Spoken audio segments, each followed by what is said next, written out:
Hello everyone, today I'll be narrating 3 new creepyposts that I found off of the Let's Not Meet subreddit. Liking this video and subscribing to my channel helps me a lot. After you've heard these stories, let me know what you think of them in the comments below. But without further ado, let's dive straight into their experiences. These are their stories.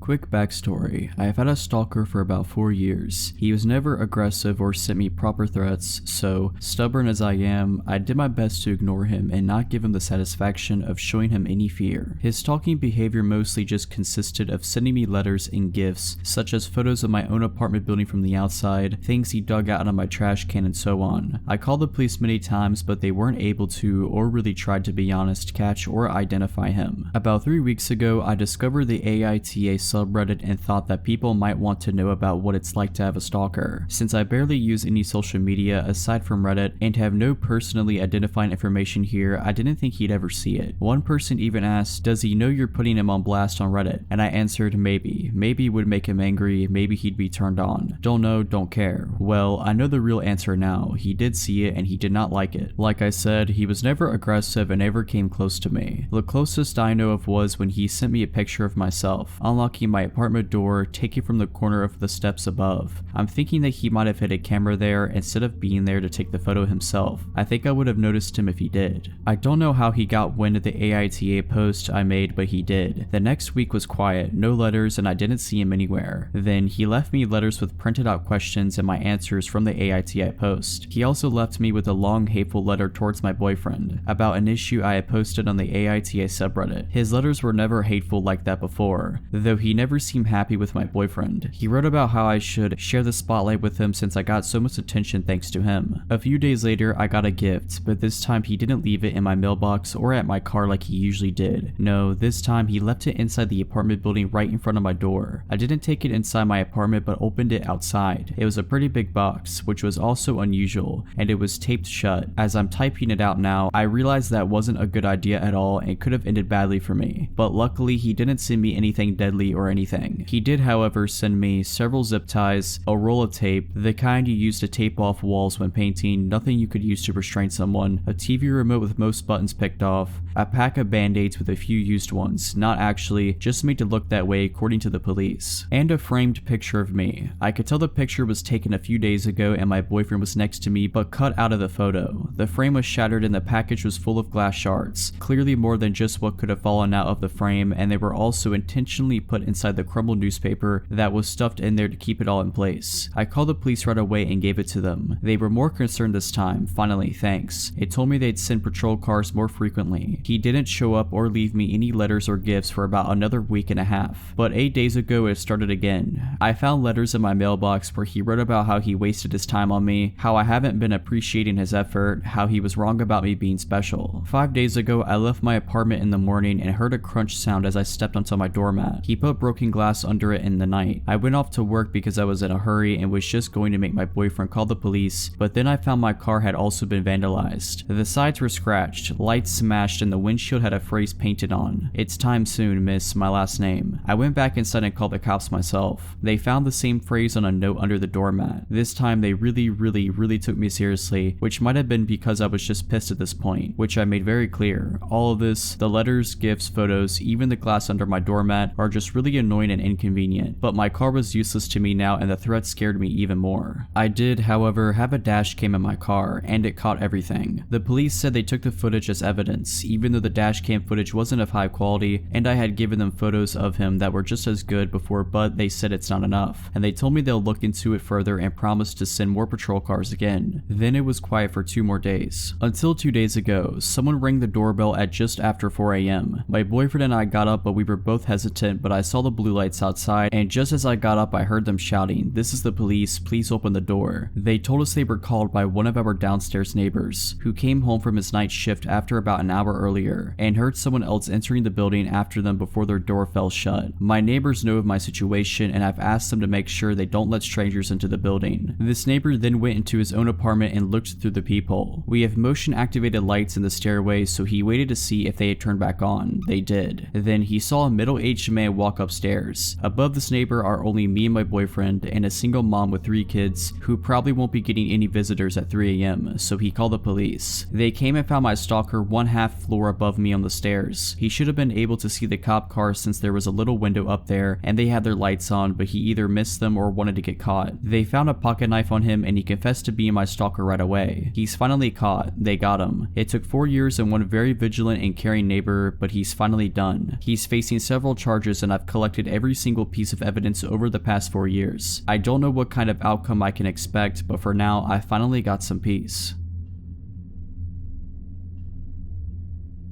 When I was a kid, my mom worked as a teacher and she was very close to a coworker of hers who had a son around my age and of whom I, as well, was very close. When my mom or her friend would head out for the night, the other would take care of both of us kids, and basically, it meant I spent half of my time over there and my friend spent half of his time at my house, which was perfect and fun for us. We lived in different cities, but since that kind of system had been going on pretty much forever since, I grew up knowing my friend's city just as well as mine. His mom was well aware of that, so that being said, whenever we were going on a walk in their area, she'd let us wander around because she knew we'd always find our way back to her. My mom though was more cautious and always kept an eye on us, as she'd walk behind us to make sure she always was able to see us. I just wish her friend would have done the same. One day, I had to be around 6 or 7, we were going on a walk with my friend Marcus and his mom Katie. It was a very sunny day and I was wearing a dress with embroidered flowers and I had my blonde long hair down. During that walk, Katie was walking ahead of us and I was chatting and just fooling around with Marcus when he suddenly remembered something urgent to tell his mom, as urgent as something can be for an 8-year-old boy. He ran up to her and left me strolling behind for a couple of minutes, just as it already had happened 100 times prior. That time though, we were circling around a big camping site and we walked by the white vans and camping cars. One of those vans had its back doors open and there was a man, probably in his mid-40s, smoking a cigarette and leaning on the vehicle. He locked eyes with me as I was approaching, then saw that Katie and Marcus weren't paying much attention to me as they were already a couple of meters ahead. Then he proceeded to pull me by my arm close to him, and so I found myself with my body touching his. So weirded out that I didn't even say a word, although I knew Katie would have heard me if I called for help. He leaned toward me as he was obviously much taller than I was, muttering something I didn't get, and he winked at me and kissed me on the lips and then pulled me to the open doors of his van. At this point, if he had pushed me just a little, I would have fell in the truck. At this point, I was just too scared to even lift a finger, and even though I didn't understand everything that was going on, I knew it wasn't okay. He put his hands on the door as to close the vehicle and I felt my heart sink. At that exact moment, some other man jogged towards us, in his 40s as well, waving hello to me and saying something along the lines of, "I lost sight of you for a bit, I was so scared." He had a very friendly look on his face and was staring at me with a great insistence and with a huge reassuring smile, and the van man awkwardly laughed and yanked me out of the way of the car, slamming the door shut. I ran to Katie as I heard the van go off and just acted as if nothing had happened. To this day, I never told that story to anyone, not to Katie or Marcus, not to my mom, nobody. I am 22 years old today.